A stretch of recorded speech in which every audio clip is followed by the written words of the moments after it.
This particular video is not intended for everyone. If you have a desire to save everyone, take every pain as your own burden, and hold the belief that goodness never causes harm, then this video will likely make you feel uncomfortable because we will not be providing motivation here. Instead, we will unveil the truth, a truth that identifies people not by their names, but by their impact. If you are prepared to accept that some individuals are not merely unhappy, but they spread unhappiness, then proceed. If not, it is advisable to stop now, because after watching this video until the end, you will not perceive some people in the same way as before.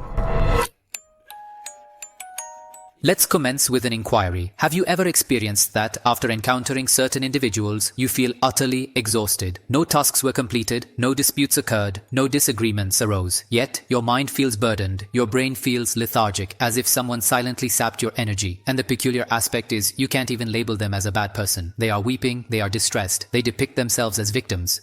You aspire to be genuinely compassionate, you attentively listen, you thoroughly explain, you wholeheartedly support, but after several weeks, you come to realize it's not just them who are crying now. You've begun adopting the very same mindset, with similar grievances, the same sense of hopelessness, the same overwhelming fatigue. This is where a dangerous process begins, one that no doctor can diagnose, no medicine can halt. It's known as emotional contagion.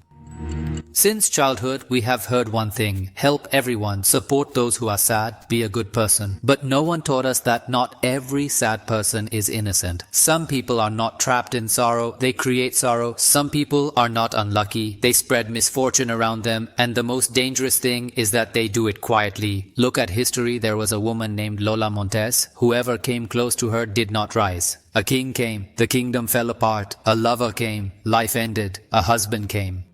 Her identity vanished. She didn't stab anyone, yet bodies kept falling. Why? Because she was an infection. And this story is not just about Lola. In Rome, there was a man named Cassius, always dissatisfied, always filled with jealousy, always eager to pull someone greater down. He couldn't become Caesar himself, so he infected Brutus. He kept whispering in his ears, kept instigating him, and one day, one of the greatest tragedies in history was born. Now hold on.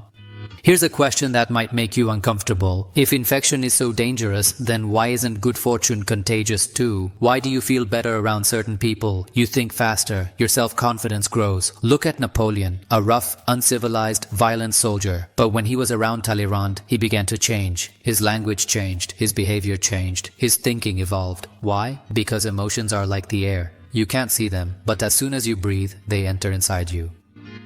A hidden power principle emerges, severe, merciless, yet undeniably true. If you mingle with discontented folks, you'll inevitably fall. If you associate with successful ones, you'll rise. There's no turning back, no balance, no "I'll manage." And this is the biggest mistake. People see me as strong. It will not impact me, and I will not alter them. History demonstrates that even the strongest individuals have consistently fallen, because infection does not recognize strength, it perceives association. In this particular video, we are going to dismantle this. Every individual should be rescued from this illusion. The kindness of deceit is invariably a virtue. It is a tendency that we assess individuals by their intentions, and we will acquire knowledge. How can we identify individuals by their impact? Who are the individuals gradually poisoning your life?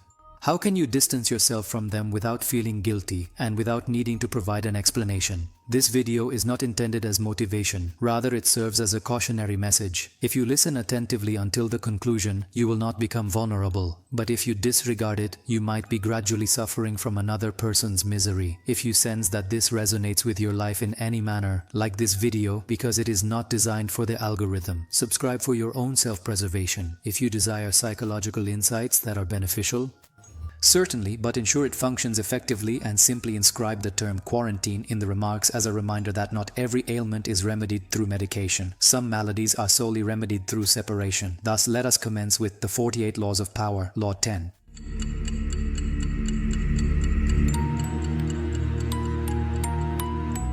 In the year 1813, in a quaint town in Ireland known as Limerick, a young girl by the name of Mary Gilbert came into the world. Nevertheless, history does not recognize her by this name. During the 1840s, she made her way to Paris with one singular intention: to alter her destiny at any cost. She transformed her name and crafted a completely new identity as Lola Montez, asserting that she was Spanish and a flamenco dancer. The truth was irrelevant here. What was perceived was what sold. Initially, Paris disregarded her, and her dance career was faltering.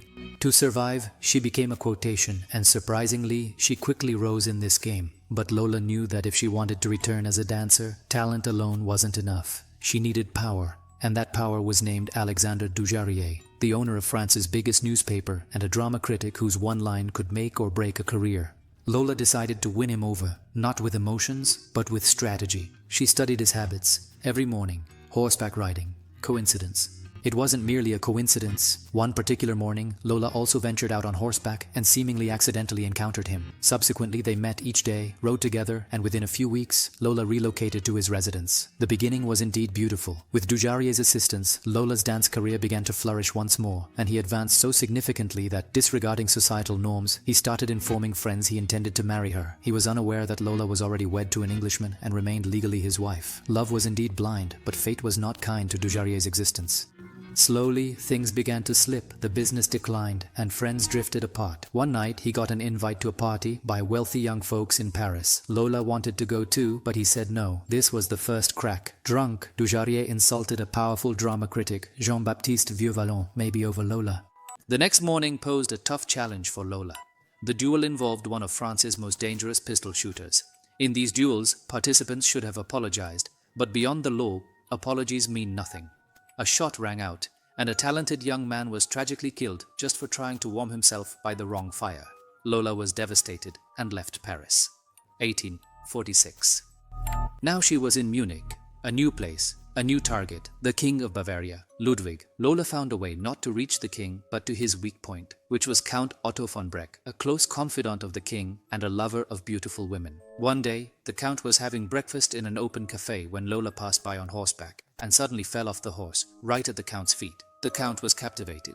He promised to introduce her to the king, but when Lola arrived, a voice from inside said, "I am busy. I will not meet a woman looking for an opportunity."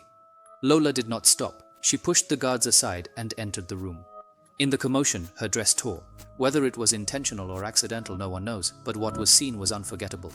The king was astonished, the court was stunned, and at that moment, Lola got the king's attention. 50 hours later, she was debuting on the Bavarian stage. The reviews were terrible, but power doesn't listen to criticism of art. Ludwig organized more shows because when a person knows how to cross the lines of law, boundaries, and decorum, they don't just conquer the stage, they remain dangerously alive in history. Ludwig himself used to say, "I am captivated by that woman's magic." He no longer hid it. In public places, Lola walked beside him, not like a king, but like a master. On the most expensive street in Munich, he bought a magnificent apartment for Lola. He decorated it and settled her in, even though the king was known to be frugal and hated extravagance. The same king was now showering gifts on Lola and writing poems for her. In one night, Lola was no longer just a lover. She had reached the pinnacle of fame and wealth. But when a person starts to consider themselves above the law, this is precisely where the equilibrium shatters. One day, during a horseback riding excursion, an elderly gentleman was walking ahead of her. He was somewhat slow, and that was his only transgression. Lola did not shout or halt. She raised her horse's whip and commenced lashing at the man. On another occasion, she went for a stroll, leaving her dog unleashed. The dog attacked a passerby. It was indeed her fault, but instead of offering assistance, Lola began beating the man with the leash. The calm and disciplined citizens of Bavaria began to simmer with anger. The king was no longer just a monarch. He had become a devoted lover. He supported Lola fully, even granting her Bavarian citizenship. Critics of Lola were quickly dismissed. People started losing respect for their king, and Lola became his counterbalance. A lavish palace was built for her. She was more than a lover now, engaging in politics, proposing policies, and belittling ministers. Real power was in her hands. The result was unrest, and a once peaceful state neared civil war. Slogans echoed, "Raus! Expel Lola, February 8. In February of the year 1848, Ludwig finally succumbed to the pressure. With a heavy heart, he issued the command that Lola must depart from Bavaria without delay. She left, but not without her prize. In the subsequent 5 weeks, the public's fury shifted towards the king. By March, Ludwig was compelled to relinquish the throne. Another man was devastated in Lola's shadow. Lola then journeyed to England. Now she sought respect and honor. She remained married, as the divorce had not yet occurred. But she focused her attention on George Trafford Heald, a young and promising officer in the army. He was 10 years younger than her. Young women from wealthy families were available to him, yet he too fell for her charm. They married in 1849. Soon after, Lola was charged with bigamy and arrested. She skipped bail and fled. In Spain, there were fierce arguments and loud screams, and one day Lola attacked with a knife. Eventually, she left him. Heald returned to England, but his career was ruined. Society had fully shunned him. He traveled to Portugal. He lived in destitution, and several months later perished in a boating mishap. A few years afterward, the individual who published Lola's autobiography also went bankrupt. In the year 1853, Lola arrived in California and married Patel. The relationship was the same old narrative, tumultuous and toxic. She abandoned him for another person. Hal drowned himself in alcohol, spiraling into depression. 4 years later, he too passed away. Lola Montez didn't directly cause anyone's death, but whoever got very close to her. Her life gradually came to an end. Some people don't break the law, they walk by breaking the law itself. Yes, at the age of 41, Lola suddenly gave up everything. Clothes, jewelry, fame, controversy, she said, "Now I am returning to God." She began traveling around America in white clothes, giving speeches on religious topics, wearing a white halo-like headgear as if trying to prove herself holy. But the past doesn't let go that easily. 2 years later, in 1861, Lola Montez died. The story ends here. However, the influence truly begins from this point onward. Lola did not merely ensnare men with her physical presence. She was significantly more perilous than that. Her genuine power resided in her personality, a persona that magnetically attracted individuals towards her, akin to a whirlwind that left those who approached her bewildered. They would become agitated, distressed, yet amidst that agitation, they experienced an unusual sense of vitality, profound emotions, intense allure, a compelling addiction. That was the snare. Initially, everything appeared exhilarating, but gradually, the affliction takes hold. The game continues. Lola's inner turmoil gradually infiltrated the lives of her lovers. They became ensnared in her issues, and due to their emotional bonds with her, they felt compelled to rescue her. However, the game would conclude at that point because Lola Montez was beyond salvation. Her troubles were profoundly rooted and ancient. The instant a man became entangled in those troubles, he was already vanquished. Subsequently, the conflicts would commence, tensions would escalate, and family and friends would start to be consumed by that blaze. In Ludwig's particular situation, the sole remedy for this affliction was either to sever it entirely or to utterly collapse. The contagious nature, this narrative is not solely about a woman or a man. It's a matter of nature.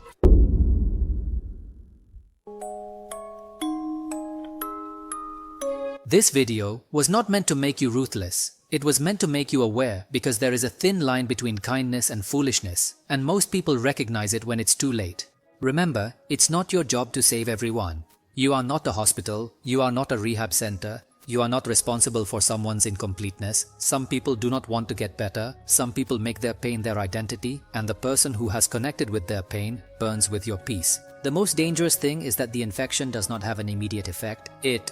Slowly it changes your thinking, erases your boundaries, drains your energy, and one day you look in the mirror and ask, when did I become like this? Evaluate individuals not solely by their spoken words, but by the influence they have on your life. Cherish those who invigorate your spirit and gently withdraw from those who slowly deplete your energy. Refrain from providing explanations, avoid engaging in arguments, and do not harbor feelings of guilt, for not every distance signifies arrogance. Some separations are essential for survival. If this video brought to mind a specific person, then recognize that this message was intended for you. Like it to ensure this message reaches a wider audience, and subscribe if you seek truths that may not be sweet but are indeed essential. Write a line in the comments, "I choose distance over damage." Because remember, the enemy is not always outside. Some enemies sit close by with a smile, and strength is not always in fighting. Sometimes strength is in stepping back.